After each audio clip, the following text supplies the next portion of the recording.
মিথুন রাশি বা জেমিনি, এই মিথুন বা জেমিনাই যাদের ফার্স্ট হাউস অর্থাৎ লগ্নে রয়েছে, সেই রাশি 2026 কেমন কাটতে পারে।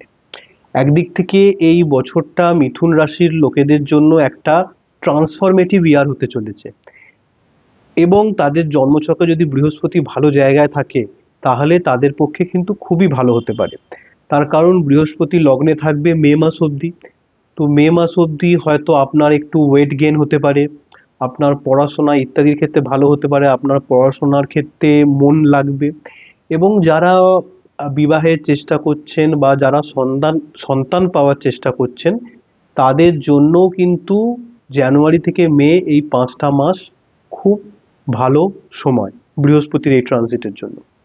এরপর জুন মাস থেকে বৃহস্পতি চলে যাবে তাদের সেকেন্ড হাউসে মিথুন রাশির জন্য। তো তখনও কিন্তু একদিক থেকে তাদের অর্থের জন্য আর তাদের ক্যারিয়ারের জন্য ভালো হতে পারে।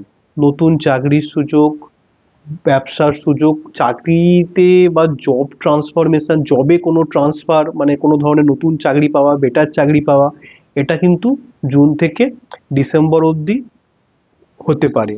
অর্থ লাভ, অর্থ আরো বাড়া, নতুন স্কিল শেখা এবং সেখানে মাধ্যমে অর্থ লাভ, এই জিনিসগুলো কিন্তু জুন টু ডিসেম্বর হতে পারে 2026 সালে।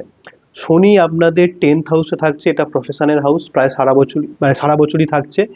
তো সেখানেও যাদের জন্মছক অনুযায়ী শনি ভালো, তাদেরও কিন্তু প্রফেশনের ক্ষেত্রে কিছু চেঞ্জ দেখা যেতে পারে। প্রফেশনের ক্ষেত্রেই কিন্তু মিথুন রাশির সব থেকে গুরুত্বপূর্ণ সাল হতে চলেছে এই 2026, প্রফেশন বা ক্যারিয়ারের ক্ষেত্রে।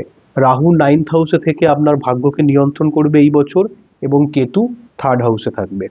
তো মোটামুটি ভাবে সেই অর্থে মিথুন রাশির জন্য কিন্তু বছরটা পজিটিভই যেতে চলেছে, একথা বলা যেতেই পারে। কিন্তু হ্যাঁ, একথা মনে রাখবেন যে অবশ্যই আপনাদের ব্যক্তিগত কিরকম সালটা যেতে পারে সেটা জানার জন্য অবশ্যই আপনার জন্মছক দেখিয়ে কোনো ভালো জ্যোতিষীর কাছে বিচার করান।